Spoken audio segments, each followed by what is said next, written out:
De vuelta de publicidad, seguimos haciendo la tarde y nos quedamos con la sección de nutrición y relajación. Qué bien que nos viene, sobre todo para afrontar esta nueva semana, arrancando este lunes con nuestro doctor Héctor Ojunian. Héctor, buenas tardes. Buenas tardes, estamos aquí intentando siempre colaborar, informar y transmitir conocimientos y respondiendo a las preguntas que nos puedan realizar. Héctor, vamos a hablar de una cosa que seguro que es muy desconocida, muy desconocida, que nunca nadie ha tenido, y menos concretamente en la sociedad en la que vivimos ahora. Eso estoy haciendo una broma, ¿eh? Vamos a hablar del estrés, ¿eh? ¿Quién no ha escuchado hablar del estrés? Por cierto, definición, ¿qué es el estrés? Bueno, el estrés, algo ya adelantamos en el primer programa, es vivir es estrés. Y no es una cuestión actual. El hombre de las cavernas también se estresaba. Imagínense ir a buscar comida en un medio salvaje donde había animales feroces, no teníamos la carnicería, el mercado, como estaba ya los pollos pronto, el pescado ya preparado. Pero eran más sanos. Esas son las ventajas y desventajas. Yo digo siempre que el mundo solo mejora. Parece que estamos peor porque tenemos información al segundo. Entonces nos enteramos de todo lo que acontece al mismo tiempo en el mundo. Antiguamente nos enterábamos de aquí o no nos enterábamos nunca de lo que estaba aconteciendo en Ayamonte, a 20 kilómetros de aquí o 15. Entonces el estrés es un proceso que es descubierto a muchos años y la mejor definición de estrés la dio un físico. Él calentando un resorte de acero, lo estiraba y lo calentaba. En el momento que se rompía, a eso se lo llamó estrés. Entonces es un ejemplo bien claro de qué es lo que nos pasa. Cuando ante una situación de agresión, de miedo, el proceso de estrés nos prepara o para atacar o para huir de un problema. Y solo nos estresamos, o sea, nos enfermamos o nos alteramos cuando ni atacamos el problema ni huimos del problema. Entonces, todo lo que debemos hacer siempre ante una situación que no sabemos, buscar la solución. Y justamente es lo que hacemos en nuestros programas, por ejemplo en Ayamonte o en Portugal también hacemos eso en grupos, donde las personas a través de la información adquieren la seguridad necesaria para tomar la decisión adecuada. Entonces, cada vez que algo me está angustiando, provocando ansiedad, es porque yo no encuentro la solución, la salida. Entonces, la forma de que el estrés no se vuelva contra nosotros es resolver situaciones que nos conflictúan, que nos crean un estado de ansiedad o de angustia. Es importante entender que ansiedad es miedo a algo que es desconocido, que yo de alguna manera estoy imaginando. La diferencia es la angustia, que es tener que pasar por un proceso inevitable. Entonces, vamos a suponer que yo tengo que hacerme una biopsia de alguna parte de mi cuerpo y la marqué para el día 20 de octubre. Eso me provoca angustia, es algo real, algo que es inevitable y debo prepararme y leer o me informar para ver cuáles serían las consecuencias que una biopsia dé positiva para algo, para una enfermedad. Ahora, ansiedad es cuando yo pienso que un día voy a tener que hacerme una biopsia por algo y que voy a tener una enfermedad. Que eso puede generar estrés también. Ahora, hay dos tipos de estrés que se consideran el temporario y el crónico. Y el temporario es el que estamos sujetos todos a cada momento. Yo ahora mismo estaba comentando que me engañé, perdí el lugar y atrás tenía una hora marcada. Y claro que eso de alguna manera dispara ese proceso de estrés. Y ahí entran las fases del estrés, que son 3. La de alarma, la de resistencia y la de agotamiento o burnout. Burnout es una palabra que en inglés significa combustión completa, que de eso vamos a hablar de las 3. Entonces, es importante que entiendan todas las personas que el estrés es un bien necesario. Gracias al proceso de estrés es que envejecemos, llegamos a muy viejos, porque gracias a saber atacar o huir de los problemas conseguimos sobrevivir. Entonces, el estrés no es algo malo, es un bien necesario. Lo que debemos es aprender a reconocer cuando nos estamos estresando. Y para eso vamos a decir qué es lo que significa que estoy en un proceso, en el estado de alarma, que es la primera fase del estrés. Cuando yo estoy ante una situación que no encuentro la salida, puedo comenzar a transpirar, ¿eh? Y hay gente que seguramente nos está viendo que ya está pasando o pasó por esos momentos. ¿Dónde vamos a transpirar? El mayor número de células sudoríparas la tenemos en las palmas de las manos, las palmas de los pies y en las axilas. Entonces, toda persona que ante situaciones de incerteza o de peligro, o porque tiene que presentarse en una televisión o hablar en público o pasar por una oposición o tener una entrevista de empleo, seguramente que va a haber que transpira un poco en el rostro, es en el labio superior, las manos se le quedan empapadas, las axilas mojadas y obviamente los pies, ¿eh? Hay otras partes que también tenemos glándulas sudoríparas que son en la ingle, ¿tá? Son los lugares más frecuentes y que podemos reconocer que estamos pasando un momento estresante. Se puede acelerar la frecuencia cardíaca y tenemos palpitaciones. ¿Taquicardias? Taquicardias, por ejemplo, son muy frecuentes en personas que están viviendo sobre un proceso de estrés que no están sabiendo gestionar, porque el estrés bien gestionado es muy bueno y es lo que hace que tengamos una evolución en nuestra vida, que pasemos en oposiciones, que consigamos metas que parecían un poco difíciles de alcanzar y vamos a tener esos. Entonces nosotros vivimos disparando prácticamente ese mecanismo de alerta el día entero. Por ejemplo, cuando yo me desnorteé para llegar aquí, se disparó. Cuando me localicé, el problema es cuando tú estás el día entero con ese alarme ligado, conectado. Ahí que vamos a comenzar a tener otros efectos sobre el organismo.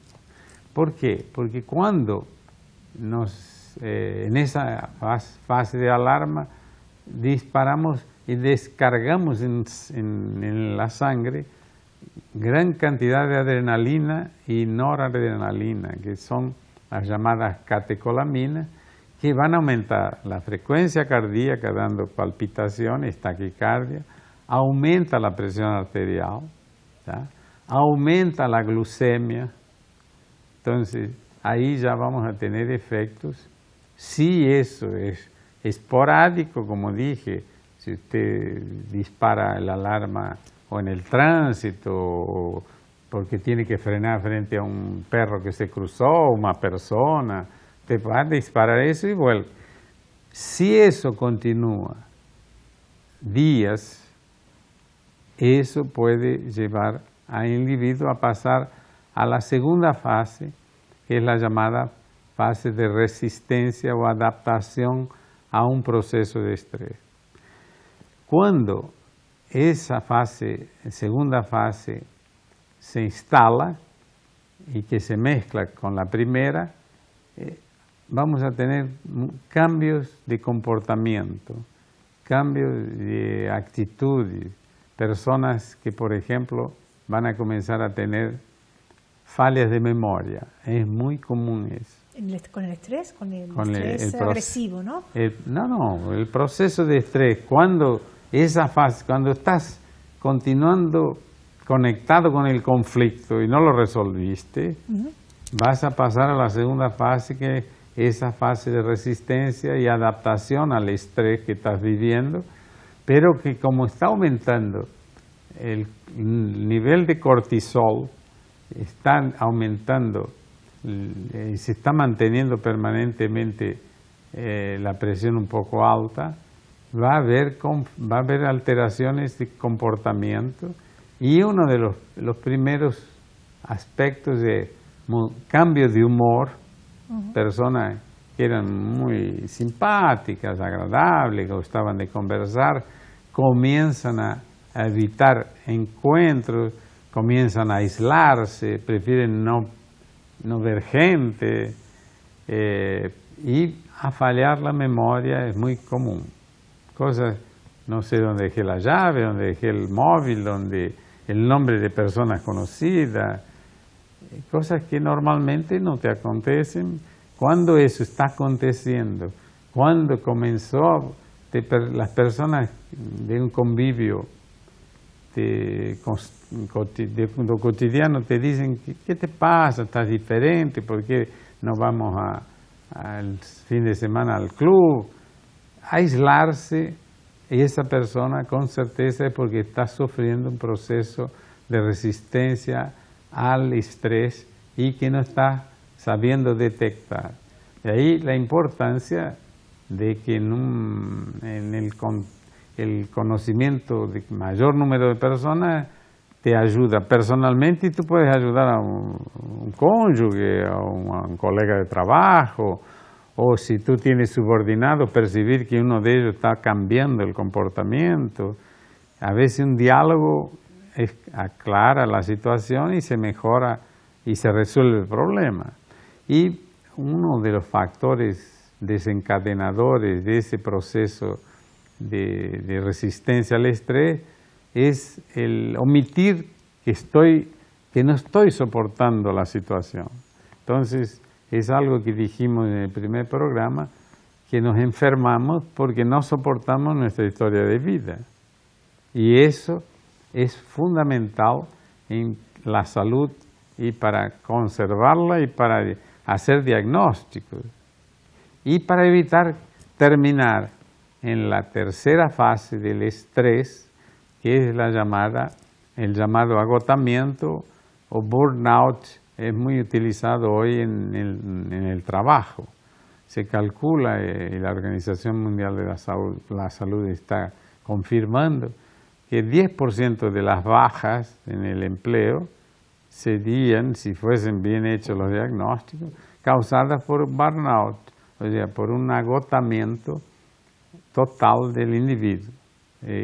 Y hoy en el mundo competitivo en que estamos, sin duda, está en la orden del día conocer ese síndrome de agotamiento por un proceso de estrés mal gestionado, o sea, por una vida mal administrada.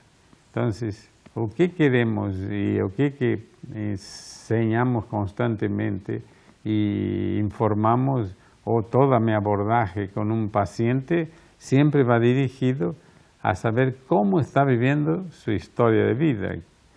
Y para los legos entender, eso significa cómo estoy emocionalmente, cómo está mi vida de relación familiar, conyugal, profesional, social, porque la salud, para conseguir ese equilibrio, está directamente relacionada con varios ítems, varias situaciones que a veces en la medicina común escapan. Entonces, lo primero que se pide es una analítica, una radiografía, un electrocardiograma, y nos olvidamos de preguntar cómo está usted, cómo está viviendo su historia de vida. Entonces, ¿el estrés está muy relacionado con la ansiedad? Es que la ansiedad es obviamente provoca el estrés. De las formas digamos, de lenguaje que se utiliza, y una persona muy ansiosa seguramente va a estar constantemente estresándose. Es que me ha hablado de síntomas que están muy relacionados con la ansiedad, por ejemplo, como el miedo a salir a la calle, ¿no? El miedo relacionante, la agorafobia. Es todas las fobías, claro que van a disparar ese proceso de estrés. Fobias, para el que no sabe, son los miedos, y a miedos se calcula que hay más de 500 fobias. Los estadounidenses siempre adoran, ya existen innumerables fobias, ¿eh? Y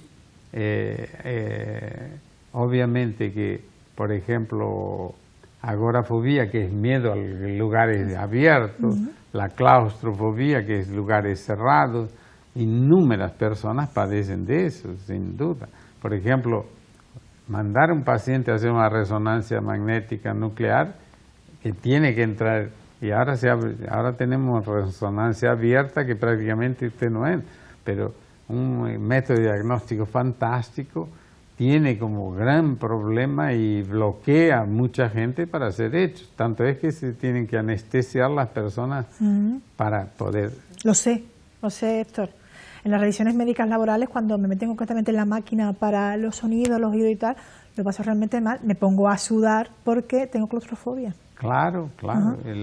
La claustrofobia es muy frecuente y es una de las causas de disparar ese proceso de estrés muy frecuente. Sin duda que hay técnicas hoy, la medicina cognitivo-comportamental está trabajando encima de eso. Entonces, gente que hay que ir desensibilizando a esas personas sobre determinados miedos, y obviamente que sí es lo que se debe indicar, porque tomar ansiolíticos son paliativos. Claro. Eso es lo que te manda, por ejemplo, estrés, ansiedad, psiquiatra. O sea, son los psiquiatras los que te mandan concretamente esas pastillas, son los psicólogos los que hablan un poco más contigo, hacen que no tomes las pastillas, ¿no? Es por eso que como es un poco difícil poder, así el costo de un tratamiento individual es muy alto, es por eso que convidamos siempre aquí, y tenemos un programa abierto a la población en Ayamonte, en la Casa Grande, los martes a las 5 de la tarde. ¿Por qué? Porque las personas pueden participar de esto y ir informándose, y van a disminuir mucho el sufrimiento, porque es un verdadero sufrimiento. Hay algo que debe ser entendido, que nadie, quien sufre de ansiedad, es un individuo que necesita ayuda. No es algo, no, pero lo tenés que superar y es solo voluntad. No es así, es un estado, porque quien siente eso se siente muy, muy mal. Y no es un verdadero sufrimiento para él. Y claro, no se puede hacer un diagnóstico con exámenes, no aparece nada. Pero el que lo padece lo pasa muy mal. Y claro, las personas que no sufren de eso se incomodan un poco con la actitud frágil, o se vive quejando, pero está sufriendo. Es algo que es más fuerte que la persona. Y lo que podemos hacer es ir enseñándole técnicas para superar eso. Y claro, el enfrentamiento de esos miedos es lo que lo puede ayudar, y mucho. No hay otra manera de tratar ese tipo de problemas. Ahora, hay factores desencadenantes que pueden ser resolvidos resueltos, perdón, que entra el portugués de vez en cuando, a través de personas especializadas en cada área del problema que te está afectando. Es muy frecuente encontrar pacientes que están enfermos porque no están administrando bien el trabajo que realizan, la empresa que tienen. Hay personas que, por ejemplo, tienen un pequeño negocio que se va ampliando. Llega una hora que es tan grande que escapa al control de él varias cosas. Entonces, él tendría tal vez que informatizar esa empresa, tendría que delegar funciones ya, porque él no puede abarcar todo. Y claro, eso va a disparar el proceso de estrés con alarme, resistencia y termina en el agotamiento, que es el colapso de un órgano de choque generalmente. Entonces, si yo tengo una predisposición para úlcera, voy a hacer una úlcera. Si tengo una predisposición para hacer una colitis, voy a tener colitis. Si tengo una predisposición para ser hipertenso, voy a ser hipertenso. Si tengo una predisposición para diabetes, voy a ser diabetes. O sea, está el fondo genético, pero sí, por eso la forma de evitar desenvolver la predisposición genética que traemos todos por herencia, lo que podemos hacer es cambiar el estilo de vida y el medio ambiente. Ese es el trabajo fundamental que hacemos y que intentamos orientar. Cuando yo dije en la primera reunión que tuvimos aquí, que eres lo que comes, cómo lo comes y con quién lo comes, ese con quién lo comemos tiene que ver con qué, con cómo administrar el proceso de estrés.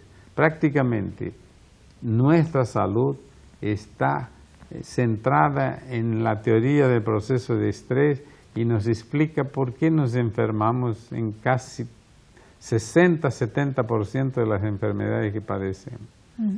Y es algo un poco complicado llegar a entenderlo, pero por eso hay que repetirlo y hablar mucho sobre eso. Y la única forma es frecuentar o leer. Hoy hay posibilidades a través de Internet de recibir mucha información sobre esto que estamos hablando. Y no nos quedamos aquí, porque el estrés da para mucho más. Que tendríamos que hablar, por ejemplo, de la inmunidad. ¿Por qué que nos resfriamos? Ahora vienen las gripes. ¿Por qué que unos sufren la gripe y de 10, 1 o 2 quedan con gripe y los otros no? Es porque la inmunidad de esos que no se enferman está en orden, no se descompensó.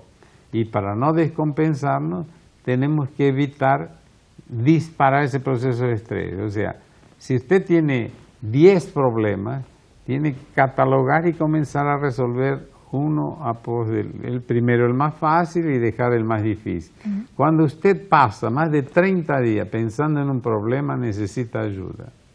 Sea cual fuera. Si usted tiene un problema de orden jurídico, legal, tiene que buscar un abogado. Si usted tiene un problema de energía eléctrica en su casa, tiene que buscar el electricista.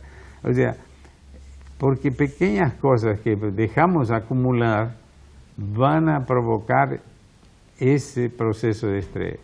Hasta 30 días te puede pensar, después busque ayuda, que es la salida para su problema. Gracias, Héctor. Entonces, es lo que podemos traer hoy para los espectadores. Y lo dicho, queda aún más para hablar concretamente de este mundo del estrés. Para mí es la columna vertebral de la salud. Hans Selye, hay que hacer un homenaje al descubridor de esa teoría, en 1950 y poco, fue así que tiene muchos años. Se habla mucho de estrés, mas se conoce muy poco sobre él. Héctor, un placer, muchísimas gracias. Hasta el próximo lunes. Nos vamos a publicidad, pero volvemos con nuestra sección culinaria, la sartén por el mango. Nos vamos a Punta Umbría y también con una entrevista muy solidaria. Vamos a hacerle un seguimiento a nuestro amigo Emilio Jesús López, que está ahora en Barcelona y que al parecer los médicos están dando muchísimas esperanzas. Hoy vamos a tener concretamente a todas aquellas personas colaboradoras que han estado con él y también a él a través de un vídeo que nos manda desde Barcelona. Publicidad, ahora volvemos.